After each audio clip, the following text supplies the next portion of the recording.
अब आते हैं फंक्शंस। तो फंक्शंस क्या होते हैं? फंक्शन एक तरह से क्या होता है कि फंक्शन देखिए दो तरीके से फंक्शंस होते हैं। फंक्शन एक तरह से कह सके ब्लॉक ऑफ कोड जिसमें लॉजिक्स या बहुत सारे आप इम्प्लीमेंटेशन करके लिख लेते हो और उसको रीयूज करते रहते हो, ठीक है। तो फंक्शन एक तरह से ब्लॉक ऑफ कोड है जिसको हम मल्टीपल टाइम्स जब रिक्वायरमेंट पड़ती है उसको रिकॉल करते रहते हैं, ठीक है। तो एक ऐसा ब्लॉक जिसके अंदर आप कोई भी चीज सेफली या लॉजिक या कोई भी इम्प्लीमेंटेशन करके रखे रहते हो जो स्पेसिफिक पर्पस के लिए डिफाइन किया गया है, उसको आप बार बार रीयूज करते हो, ठीक है। अब इसके अंदर क्या होता है कि फंक्शन के अंदर कोई भी डेटा भी पास कर सकते हो कि उसको प्रोसेस करने के लिए, ठीक है, कि उसको प्रोसेस करके वो एक आउटपुट आपको दे, ठीक है। जैसे जिसको आप इनपुट बोल सकते हो कि वो इनपुट किस में पास करते हो, फंक्शंस के अंदर पास करते हो। अब उसको क्या बोला जाता है जो आप पास करते हो? तो उसको बोला जाता है पैरामीटर्स, ठीक। तो पैरामीटर्स देखो दो तरीके के होते हैं। जब आप फंक्शन डिक्लेयर करते हो तो पैरामीटर बोला जाता है, लेकिन जो फंक्शन के अंदर पास किया जाता है उसको बोलते हैं आर्गुमेंट्स, ठीक है। क्या बोलते हैं? आर्गुमेंट्स बोलते हैं इनटू ए फंक्शन। तो हम उसको पैरामीटर जो हम डिक्लेयर करते हैं तो पैरामीटर बोलते हैं। तो function are use to perform certain action and they are important for reusing code, ठीक। इसके लिए कि जब हमको कोड को रीयूज करना है, बार बार यूज करना है, तो उसके लिए हम फंक्शन क्रिएट करते हैं जो हमारे प्रोग्राम से कर सके, एक तरह से रीयूजेबिलिटी प्रोवाइड करता है कि बार बार आप कोड को दोबारा लिखना नहीं होता, जिसको ट्राई बोलते हैं, ठीक है। डोंट रिपीट योरसेल्फ, ठीक है। Then define the code once and use it many times. अब आते हैं कि फंक्शंस कैसे क्रिएट किया जाता है। तो फंक्शन को क्रिएट करने के लिए कुछ प्री डिफाइंड चीजें होती हैं, जैसे कि मान लो अब फंक्शन, अभी तक हमने जो फंक्शन बनाया वो क्या था? Main function. तो मेन फंक्शन क्या होता है? प्री डिफाइंड होता है। एक ऐसा प्री डिफाइंड फंक्शन जो क्या होता है कि हर प्रोग्राम में रिक्वायर्ड होता है, इसके बिना आपका प्रोग्राम एग्जीक्यूट नहीं होगा, ठीक है। क्लियर? तो मेन फंक्शन होता है एक प्री डिफाइंड फंक्शन, जो मेन फंक्शन होता है जो आपका कंपाइलर क्या करता है उसको रिकॉग्नाइज करता है। अगर मेन फंक्शन मिलता है तो प्रोग्राम को रन करता है, अदरवाइज वो एरर थ्रो करता है, which is use to execute code. But you can also create your own user defined function perform certain actions. कि हम मोस्टली कर सके कि अगर हमको स्पेसिफिक या कस्टम कुछ लॉजिक लिखने होंगे तो हम खुद का एक यूजर डिफाइंड फंक्शन क्रिएट कर सकते हैं, ठीक। और उसके लिए क्रिएट करने के लिए हमको क्या डिफाइन करना होगा? तो उसका सिंटैक्स नॉर्मल है। तो सबसे पहले हम रिटर्न टाइप लिखते हैं। रिटर्न टाइप लिखने के बाद हम फंक्शन का नाम लिखते हैं, जो भी आपको लिखना हो फंक्शन का नाम। तो फंक्शन का नाम एक आइडेंटिफायर होता है, जैसे वेरिएबल भी एक आइडेंटिफायर हो, उसके थ्रू हम डिफाइन करते हैं उसको, उस गाइडलाइन को फॉलो करके हम डिफाइन करते हैं। देन फंक्शन नेम के बाद हम पैरेंथेसिस डिफाइन करते हैं, जिसके अंदर हम जरूरत पड़ने पे पैरामीटर्स भी डिक्लेयर करते हैं, ठीक है। तो अभी ये ब्लैंक पैरामीटर विद पैरेंथेसिस है। उसके बाद हम curly braces start and close करते हैं फंक्शन को, जिसके अंदर हम मल्टीपल लाइन कोड स्टेटमेंट लिखते हैं, जिसको लॉजिक्स बोल सकते हो या कोई भी स्पेसिफिक कोड कर सकते हो, ब्लॉक ऑफ कोड बोल सकते हो उसको, ठीक है। तो वो डिफाइन करते हैं। अब हम एक यूजर डिफाइंड फंक्शंस का एक एग्जांपल डिफाइन कर लेते, तो मैंने यहाँ पे एक फोल्डर बनाए यूडीएफ और एक एग्जाम्पल वन डॉट सीपीपी, और इसके अंदर मैंने एक फंक्शन बना लिया। तो सबसे पहले मैं यहाँ पे स्ट्रक्चर को यहाँ पे कॉपी कर लेता हूँ। देन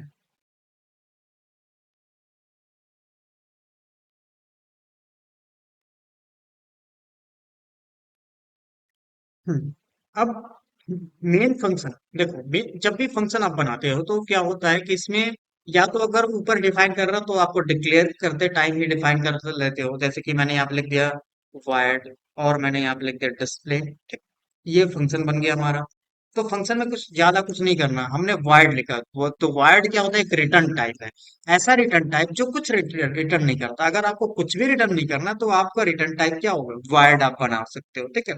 तो ये अपनी रिक्वायरमेंट के हिसाब से होती है। अब रिटर्न टाइप क्या होता है कि void छोड़ करके बाकी सब जितने भी डेटा टाइप्स हैं आप as a return type use कर सकते हो। तो एज अ रिटर्न टाइप जैसे कि इंट एक डेटा टाइप भी है, और यहाँ पे क्या फंक्शन के साथ रिटर्न टाइप भी यूज किया जा रहा है। देखो मेन फंक्शन में भी रिटर्न टाइप लिखा गया, अगर आपको कुछ नहीं रिटर्न करना, लेकिन मेन फंक्शन में क्या होता है? मैंडेटरी होता है कि इंटीजर ही रिटर्न करना।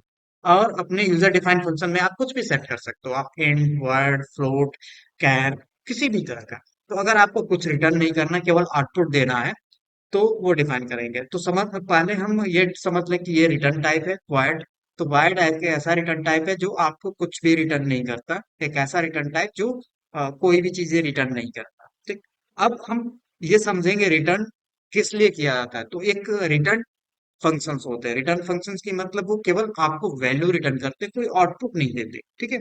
तो उसके लिए आउटपुट देने के लिए क्या करते हैं हम, सी आउट का यूज करते हैं या प्रिंटेबल कमांड्स का यूज करते हैं, जिससे वो आउटपुट मिल सके, या ऐसा हम यूज करते हैं कि उस फंक्शन को किसी वेरिएबल में स्टोर कर सकते हैं। तो रिटर्न फंक्शन क्या होता है कि मोस्टली एक वैल्यू रिटर्न करता है, एक वैल्यू या एक एरे रिटर्न करता है, या कुछ भी आपका कोई भी एक तरह, किसी भी तरह का एक वैल्यू रिटर्न करता है आपका। ठीक है। वाइड क्या होता है, एक प्रोसेसिंग फंक्शन होता है, या आउटपुटिंग फंक्शन बना सकते हो, या कोई ऐसा प्रोसेस जिसमें ना ही रिटर्न का यूज है, ना ही आपका कोई भी एक तरह से वैल्यू हमको रिक्वायर्ड है कि मुझे उससे रिटर्न बैक कोई वैल्यू चाहिए। ठीक है। उस तरह के फंक्शन को हम वार्ड डिफाइन करते हैं। जैसे कि वार्ड में मैंने डिफाइन किया कि जब भी मैं कोई भी आउटपुट देना चाहूँ, हेलो आउटपुट देना चाहूँ, तो मैंने यहाँ पे लिख दिया सी आउट, कि भाई डिस्प्ले फंक्शन बनाया, और जब भी मुझे हेलो मैसेज देना हो तो मैं ये लिख लूंगा, डिस्प्ले फंक्शन दे दूंगा। ठीक। अब ये डिस्प्ले फंक्शन को हम कैसे कॉल करते हैं, तो ये डिस्प्ले फंक्शन को कॉल करने का तरीका क्या होता है कि हमने यहाँ पे फंक्शन का नाम लिखा, पैरेंथेसिस लिखा, उसके बाद सेमीकोलन, ये हो गया कॉल आपका फंक्शन। ठीक। अब जब रन करेंगे तो देखिए यहाँ पे आपको आउटपुट क्या मिलेगा, हेलो। ठीक। तो इसको मल्टीपल टाइम्स क्या कर सकते हैं, इस फंक्शन को हम रिकॉल कर सकते हैं। ठीक है। जितनी बार कॉल करेगा वो फंक्शन आपका डिफाइंड होगा। अब फंक्शन के अंदर एक ही स्टेटमेंट लिखा गया है, तो एक ही स्टेटमेंट प्रिंट कर रहा है। समझ गए। अगर फंक्शन के अंदर आपके 10 स्टेटमेंट या 100 स्टेटमेंट्स लिखे हुए हैं, तो 100 स्टेटमेंट केवल एक सिंगल लाइन लिखने से क्या होता है, वो कॉल हो जाता है। ठीक है।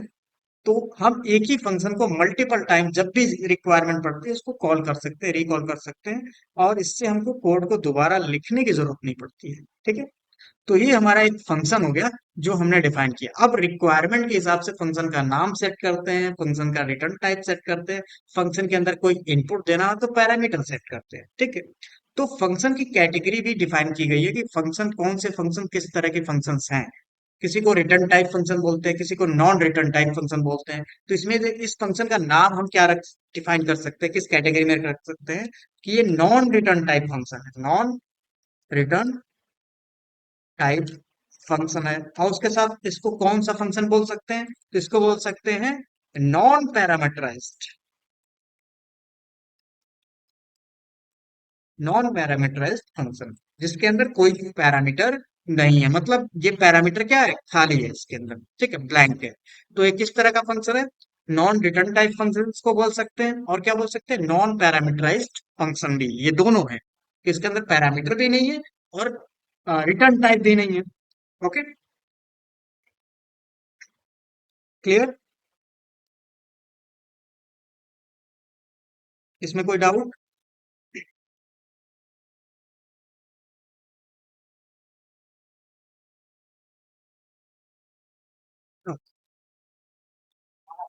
हाँ, बोलिए। मेन फंक्शन,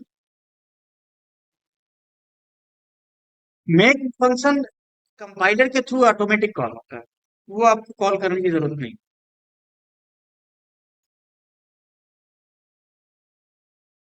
ठीक।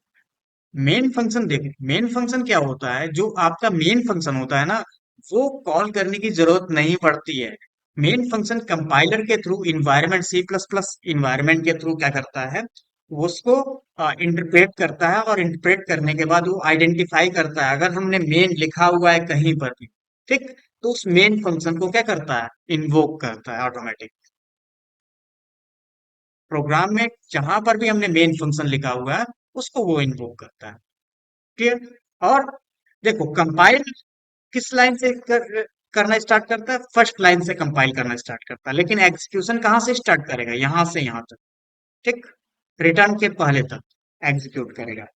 जैसे ही रिटर्न आपका आता है, वो क्या होता है, मेन फंक्शन या प्रोग्राम टर्मिनेट हो जाता है। तो रिटर्न का मतलब क्या हो गया, आपका प्रोग्राम टर्मिनेट हो गया।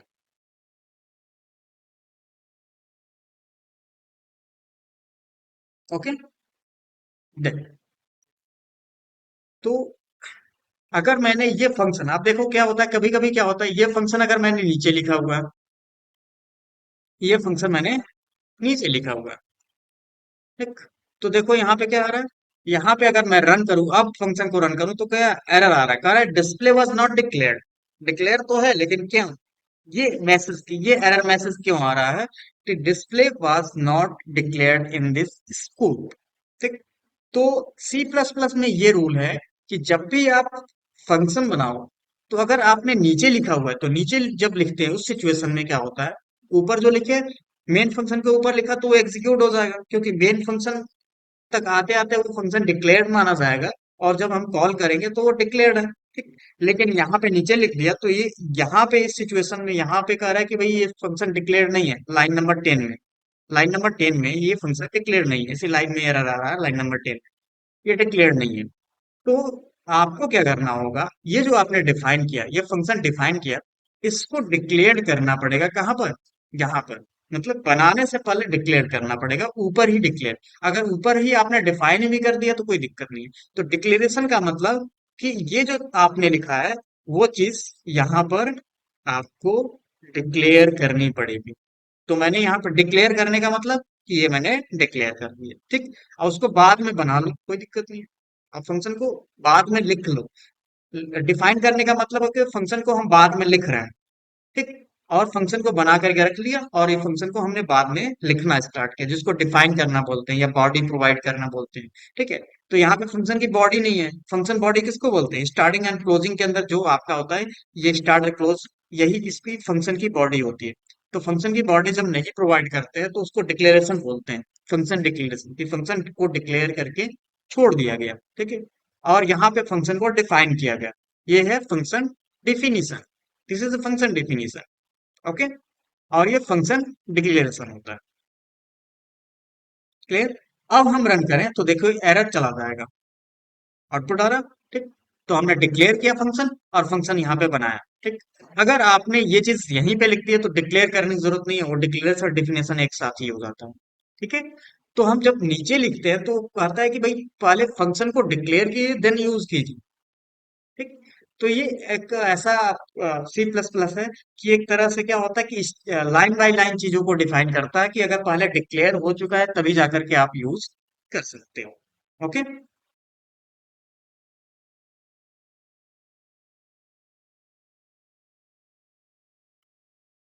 तो ये आपका हो गया नॉर्मल फंक्शन, जिसमें हमने इस एग्जांपल में हमने क्या बनाया, नॉन रिटर्न टाइप फंक्शन बनाया और नॉन पैरामीटराइज्ड फंक्शन डिफाइन किया हुआ है।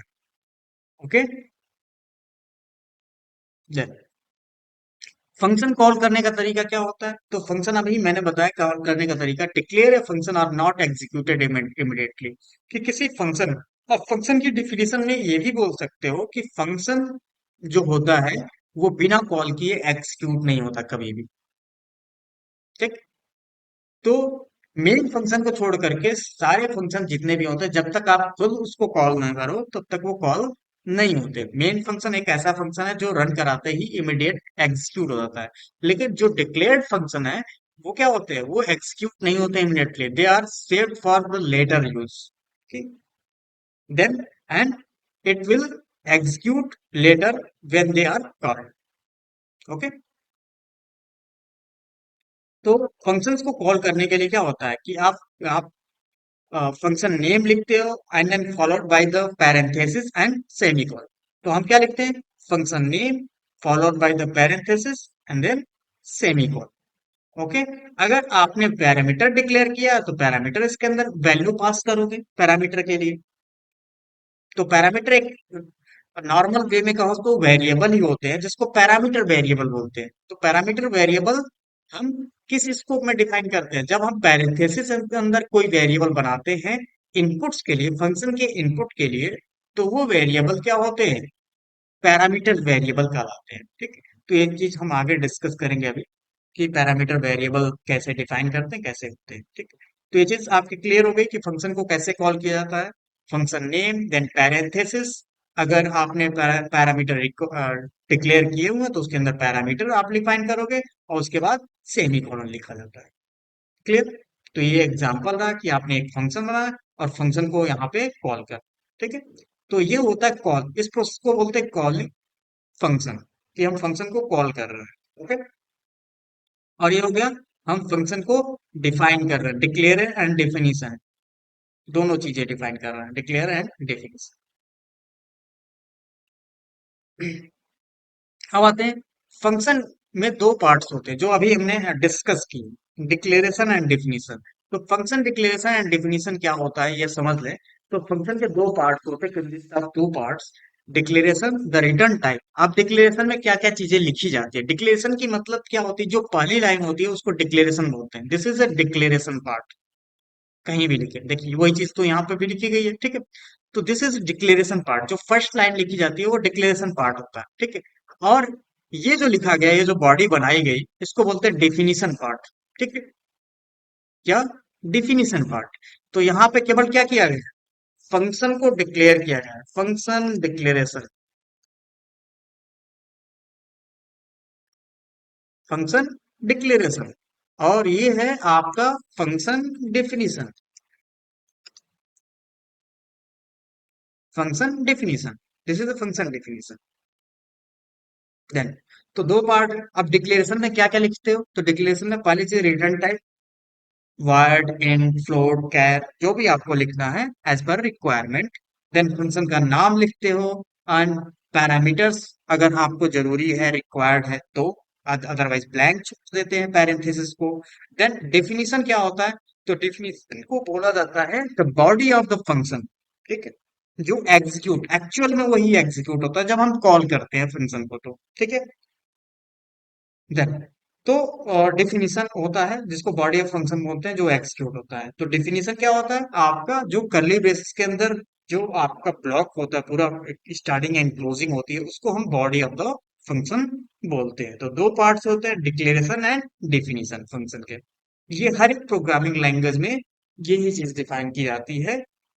जितने भी प्रोग्रामिंग लैंग्वेज हैं, ये सब में कॉन्सेप्ट सेम है, कि फंक्शन के दो पार्ट्स होते हैं, declaration and definition. Definition body of the function बोला जाता है, और डिक्लेरेशन क्या होता है, जिसमें हम ये मेंशन करते हैं कि फंक्शन का नाम क्या है, पैरामीटर क्या है, उसका रिटर्न टाइप क्या होगा। यही सारी चीजें हम मेंशन करते हैं, जिसको डिक्लेरेशन बोलते हैं। डिक्लेरेशन का मतलब ये होता है कि फंक्शन का आइडेंटिफिकेशन, कि फंक्शन के अंदर क्या क्या चीजें होनी चाहिए, जो इम्पोर्टेंट, सबसे इम्पोर्टेंट होता है डिक्लेरेशन।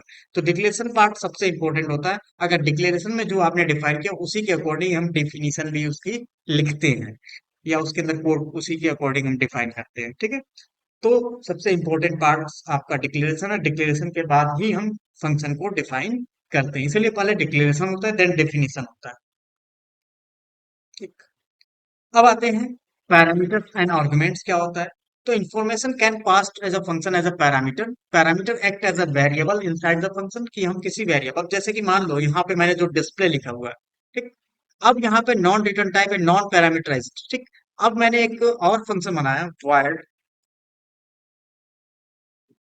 ग्रीट, क्या डिफाइन किया, ग्रीट। और मैंने यहाँ पैरामीटर बना लिया, किस नेम से पैरामीटर बनाया मैंने, स्ट्रिंग नेम, मतलब इसमें नेम पास करूंगा और उसको ग्रीटिंग वो देगा, ठीक।